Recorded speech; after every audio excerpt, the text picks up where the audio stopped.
मरियम नवाज ओदे लिए मैं रिश्ता लेके आया। ते बिलावल भुट्टो को क्या कहेंगे? है वो ते मेरी है।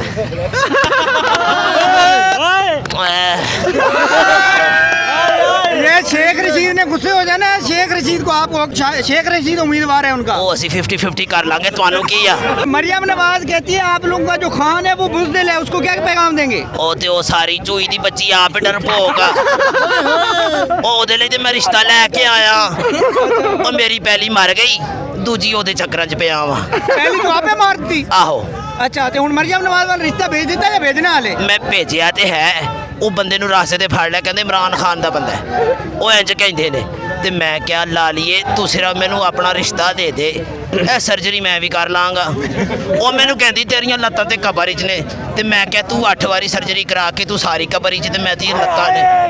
राना सनाउल्लाह से बड़ी मूछें रखी हुई हैं आपने, क्या कहेंगे राना सनाउल्लाह को? मैं थोड़ी जी फोटो कापी लाइए नाल, फोटो कापी लाइए, टेंशन ना लो। राना सनाउल्लाह मिल जावे ना मैनू इस पासे पा के ना ਉਹਨੂੰ ਐ ਕਰਾਂਗਾ ਬਸ, ਹੋਰ ਮੈਂ ਕੁਛ ਨਹੀਂ ਕਰਨਾ। ਉਹ ਕੰਜਰ ਦਾ ਕੰਮ ਹੀ ਨਹੀਂ ਹੈ। ਉਹ ਕਹਿੰਦਾ ਮੀਡੀਆ ਤੇ ਆ ਕੇ ਉਹਨੂੰ ਬੋਲਣ ਦਾ ਵਾਲੀ ਨਹੀਂ। ਉਹ ਚਰਸੀ ਜਿਹਾ ਬੰਦਾ ਹੈ। ਉਹ ਇਮਰਾਨ ਖਾਨ ਦੇ ਬੰਦਿਆਂ ਤੇ ਇਲਜ਼ਾਮ ਲਾਉਂਦਾ ਐ ਚਰਸ ਪੀਰ ਨੇ ਫਲਾਂ ਕਰ ਰਹੇ ਨੇ। आपके खान को क्यों गिरफ्तार करना चाहते हैं ये लोग? ये डर गए हैं। किस चीज़ का डर है? इनको डर है कि ये सारा अवाम इधर आ जाएगी। खान साहब जब आएंगे हमारा ब्लैक मनी किधर जाएगा, इतना प्रॉपर्टी बना है किधर जाएगा, ये तो सब पकड़ा जाएगा। ये फिर कहेंगे अल्लाह के नाम पे 10 का नोट देते भाई साहब। अच्छा अगर खान साहब वज़ीर आज़म इंशाल्लाह अल्लाह करे बन जाएं, अगर वो वज़ीर आज़म बन जाते हैं इंशाल्लाह तो इन बनेंगे। चोरों को पकड़ेंगे? खाली पकड़ेंगे हम तो खान साहब को कहेंगे कि इनको पकड़ के ना उस जगह डालो जहाँ निकले भी ना। वो कौन सी जगह है जहाँ से नहीं निकलेंगे ये? खुफिया गुप्त रास्ता।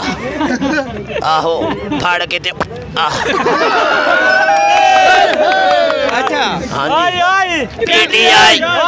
पीटीआई फजलुर रहमान साहब को क्या पैगाम देना चाहेंगे? ओती ते गाली छड़ो ते जनाना मर्दाना मिक्स हैगा।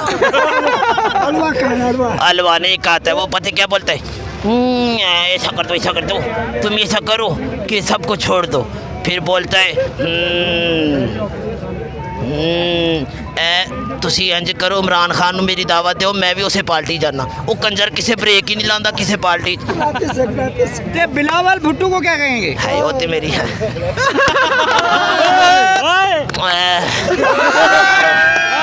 ये शेख रशीद ने गुस्से हो जाना है। शेख रशीद को आप वो कह रहे हैं, वो तो शेख रशीद उम्मीदवार है उनका। वो असी 50-50 कर लांगे तुहानू की आ।